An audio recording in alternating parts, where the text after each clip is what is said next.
আসসালামু আলাইকুম প্রিয় শিক্ষার্থী। দেখো, আমরা আজকে যে দ্বন্দ্ব সমাস পড়ব, দ্বন্দ্ব সমাসটা বলেছিলাম কি সমাসের মধ্যে একদম সবচেয়ে সবচেয়ে ইজি সমাস এবং প্রথম সমাসটা, এই জন্য সবাই এটা দিয়ে শুরু করে।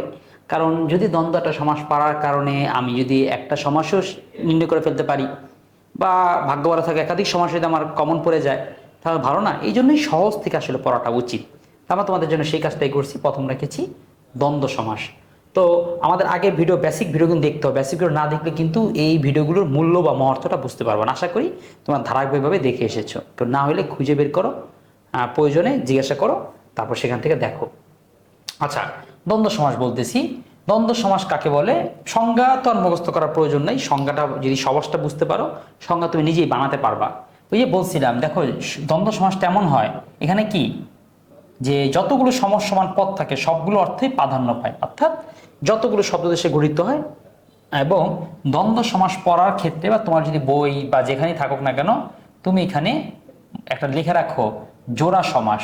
দ্বন্দ্ব সমাস নামটা কি দেওয়া যেত? এটার নাম জোড়া সমাস। তাইলে কিন্তু সবচেয়ে মনে থাকতো আমাদের, কারণ দ্বন্দ্ব সমাসের শব্দগুলো জোড়ায় জোড়ায় আসে।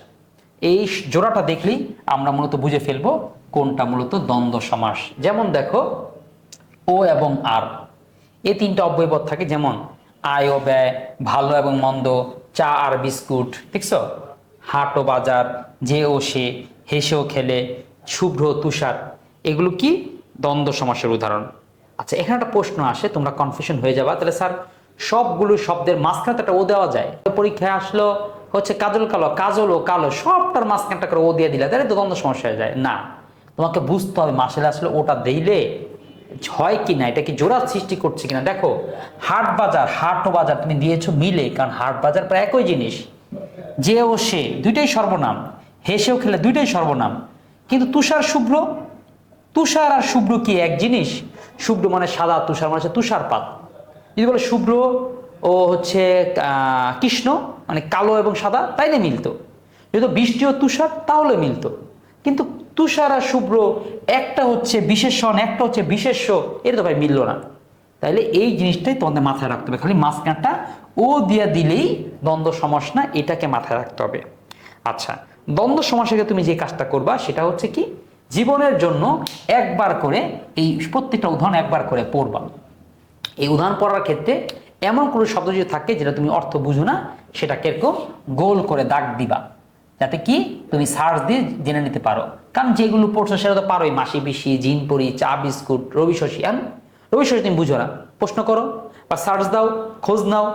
তারপর হচ্ছে কি বলা যায়, এই যে যেমনি হোক বোঝার চেষ্টা করো রবি মানে কি। দেখো, রবি মানে হচ্ছে সূর্য, শশী মানে হচ্ছে চাঁদ, রবি শশী মানে চাঁদ সূর্য, এটা দ্বন্দ্ব সমাস। এবার দেখো চর্বচস্য, এটা মানে বুঝো নাই। চর্ব মানে যেটা চাবানোর যোগ্য, চস্য মানে যেটা চষার যোগ্য। চর্বচস্য মানে যেটা চাবান এবং চষার যোগ্য। ঠিক আছে, এরপরে আসো বাকি সমাসগুলো দেখো। সেগুলো হচ্ছে সুখ শান্তি, জনমানব, অত্যাচার অবিচার, বেশভূষা, সৈন্য সামন্ত, কাজকর্ম, ঘর দুয়ার, ছাই ভস্য। ঠিক আছে, এইগুলো হচ্ছে কি এই দ্বন্দ্ব, তবে সমার্থক দ্বন্দ্ব। দেখো মাঝখানে আইফেন আছে, তারপরে যে মাঝখানে আইফেন আছে, তাহলে এগুলো সমার্থক। আচ্ছা, এই স্যার এগুলো কি মনে রাখতে হবে? সমার্থক, সহচর, এগুলো মনে রাখতে হবে না ভাইয়া, এগুলো মনে রাখার কোনো প্রয়োজন নেই। তোমার পরীক্ষায় সর্বোচ্চ দ্বন্দ্ব সমাস কিনা সেটা আসবে। আর তুমি এখানে এই যে সালগুলো দেখলেই, সালগুলো তো মস্ত না, দেখলেই তুমি বুঝতে পারবা যে কোনটা কতবার এসেছে বা কোনটা আসছে কিনা, আসলে এটা গুরুত্বপূর্ণ কিনা। তো গুরুত্ব বিবেচনাও করে তুমি কিন্তু কি পড়তে পারো, এটাকে বিবেচনা রাখতো। এগুলো পড়ে ফেলবা। যেগুলো আছে সেটা জাস্ট একবার পড়বা, আর যেগুলো এরকম এই ভোট কোশ্চেনে আসছে সেগুলোকে খাতায় প্র্যাকটিস করে পড়বা, মাঝখানটা মুখ দিয়ে উচ্চারণ করে পড়বা। এখানে একটা দেওয়া থাকবে, বাকিগুলো দিয়ে মুখ দিয়ে উচ্চারণ করবা, প্র্যাকটিস করতে হবে। মনে হচ্ছে দেখলে তো পারবো না, তাও একবার করে করো না। জনমানব, জন ও মানব, অত্যাচার অবিচার, অবিচার অত্যাচার ও অবিচার, বেশভূষা, বেশ ও ভূষা, সৈন্য সামন্ত, সৈন্য ও সামন্ত, কাজকর্ম, কাজ ও কর্ম। এভাবে করে একটু প্র্যাকটিস করে পড়ো। আচ্ছা, প্র্যাকটিস করে কেন পড়তে বললাম? এক জায়গায় তুমি যাও, দেখো প্র্যাকটিস করে পড়লে পারো কিনা। দেখো লাভ লোকসান কি হবে, লাভ লোকসান, আজকাল, আজও কাল, ভালো মন্দ, শীতাতপ, এই যে আটকায় গেছো না, প্র্যাকটিস করতে পারতেছো? কারণ শীতাতপ কি হবে, এতগুলো শব্দ সুন্দর সুন্দর পারছো। সত্তা সত্য, এটা পারবা? হিতাহিত, এটা পারছো? খেয়াল করছো? কিছু আছে যেটা তুমি পারতেছো না। হ্যাঁ, এই যে এরকম কিছুই তোমাকে আটকে যাবে। আর পরীক্ষায় দেখো যেইগুলো তুমি পারতেছো না সেখান থেকে এই প্রশ্ন বেশি আসছে। তুমি পাপ পুণ্য পারো, তুমি অগ্রপশ্চাৎ পারো, তুমি বাঁচা মরা পারো, এগুলো তো প্রশ্ন আসে নাই। এই হিতাহিত দেখো কতবার কতগুলো বোর্ডে আসছে।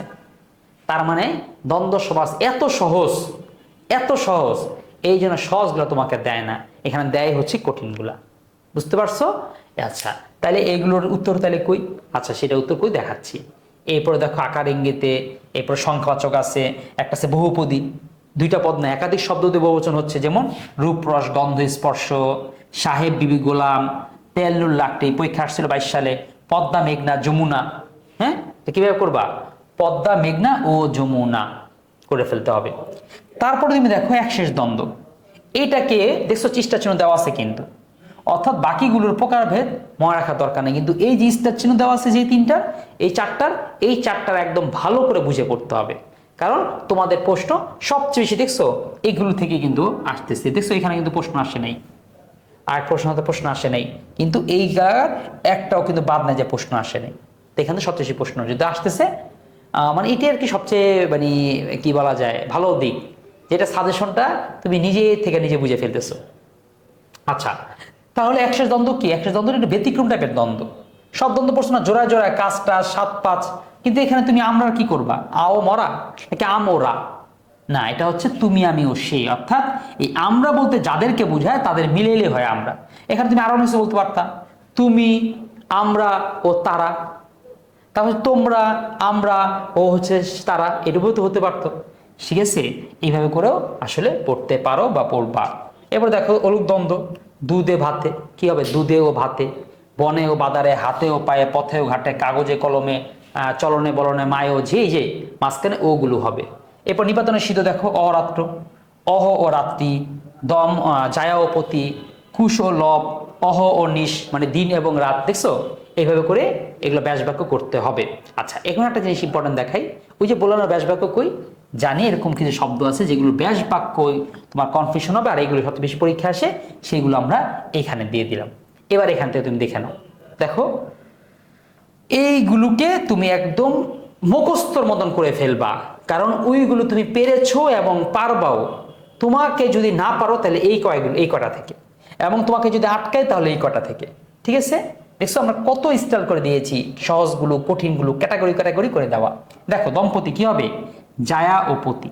তুমি যে ব্রেকেটে জায়া লেখো, দম মানে হচ্ছে জায়া, মানে ওই পতি যার দুশ্চিন্তা দমটা মতো ছাড়তে পারে না, সেই তো এরকম দেখো দম, জায়া ও পতি। অহর্নিশ, অ মানে দিন, নিশি মানে রাত। কুশীলব, কুশ এবং লব, দেখছো দুইটা শব্দ, উত্তর ও উত্তর, সত্য ও অসত্য, হিতাহিত, হিত ও অহিত, শীত ও আতপ।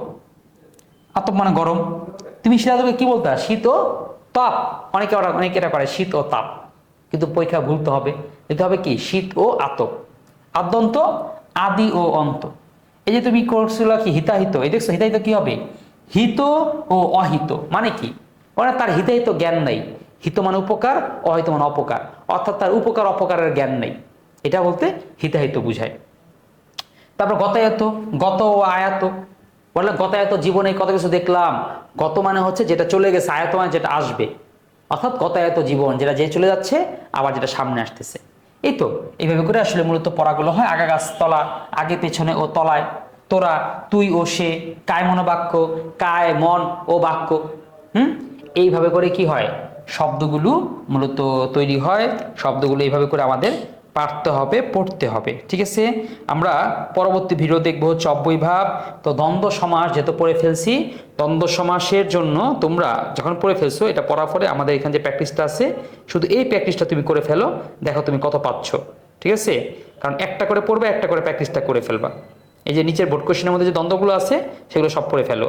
তারপর আমাদের যে প্র্যাকটিসের মধ্যে যে দ্বন্দ্ব আছে, এই প্র্যাকটিসটা যা করে ফেলো, এই পাঁচটার মধ্যে দেখো তুমি আসলে কততে কত পাচ্ছ, 5-5 পাচ্ছ কিনা। এরকম একটা করে টপিক করবা, একটা করে এসে প্র্যাকটিস করবা, তাইলেই কি হয়ে যাবে তোমার একটা একটা করে করে, ওই যে খাবার দেবো আছে না, গোল্লা গোল্লা বানায় দেয়, একটা একটা করে গোল্লা খাইলেই তোমার প্লেট আস্তে আস্তে খালি হয়ে যায়। এইভাবে করে পুরো সমাজটার প্রতিটাকে একটা করে গোল্লা মনে করবা, যে এক গোল্লা হজম করতে হতেই তুমি যাতে সমাজ শেষ করে ফেলতে পারো। তাহলে ঠিক আছে, আজকে এখানে সমাজ শেষ হচ্ছে, আমাদের দেখা হবে আর একটা গুরুত্বপূর্ণ ভিডিও অব্যয়ভাব, সেটাও কিরকম একদম সহজ, উপর থেকে দেখলে চেনা যায়। তো সেই ক্লাসে স্বাগতম জানিয়ে এই ক্লাসটা এখানে শেষ করছি।